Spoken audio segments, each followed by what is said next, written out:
मराठा स्वराज्य भवन आणि अखिल भारतीय मराठा महासंघाच्या वतीने येत्या 6 जून रोजी कोल्हापुरात शिवराज्याभिषेक सोहळा शिस्तबद्ध पद्धतीने पार पडेल अशी माहिती मराठा महासंघाचे वसंतराव मोळीक यांनी पत्रकार बैठकीत दिली।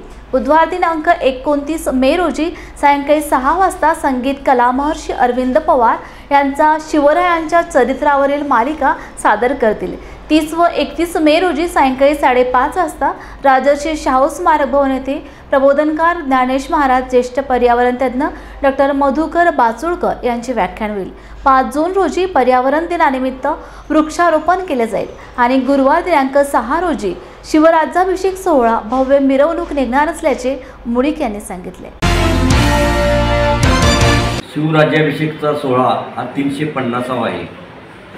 राज्याभिषेक सोहळ्याचे मूल आणि महत्त्व समाजापुढे जावं यासाठी गेली 18 वर्षे कोल्हापुरामध्ये विविध तालीम संस्था, विविध जाती धर्म आम्ही एकत्र येऊन कोल्हापूरचा लोकोत्सव म्हणून हा कार्यक्रम या ठिकाणी केला जातो। या वर्षीची मिरवणूक ही अतिशय शिस्तबद्ध आणि महाराष्ट्राला दिशा देणारी असावी असा एक संकल्प केला असून त्याचबरोबर राज्यस्तरीय वक्त्यांच्याद्वारे व्याख्यानमाला गीत शिवराय हे कार्यक्रम आपण करणार आहोत। या 350व्या राज्याभिषेक सोहळ्यामध्ये विशेषतः यावर्षी 350 बाळ शिवाजी, जिजाऊ व मावळे या ठिकाणी त्यांच्या वेशभूषेत सहभागी व्हावे यासाठी आमचा प्रयत्न चालू असून त्याला मोठ्या प्रमाणात प्रतिसाद मिळत आहे। छत्रपती शिवाजी महाराज आणि संत तुकाराम महाराज यांच्या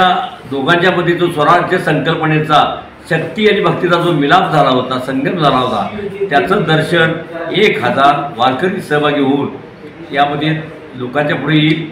शिवखालीन मर्दानी खेळाचा आखाडा, लेझिम पथक, जान पथक, डोंगरी ढोल व प्रबोधनात्मक फलकासह हजारो शिवप्रेमींच्या उपस्थितीमध्ये 6 जूनला कोल्हापूर शहरामध्ये शिवराज्याभिषेक मिरवणूक मोठ्या दिमागदार पद्धतीने निघणार आहे आणि यामध्ये जनतेला मी आव्हान करतो की आपणही मोठ्या संख्येनं पारंपरिक वेशभूषेत यावं असं आम्ही पुन्हा एकदा आव्हान करीत आहोत।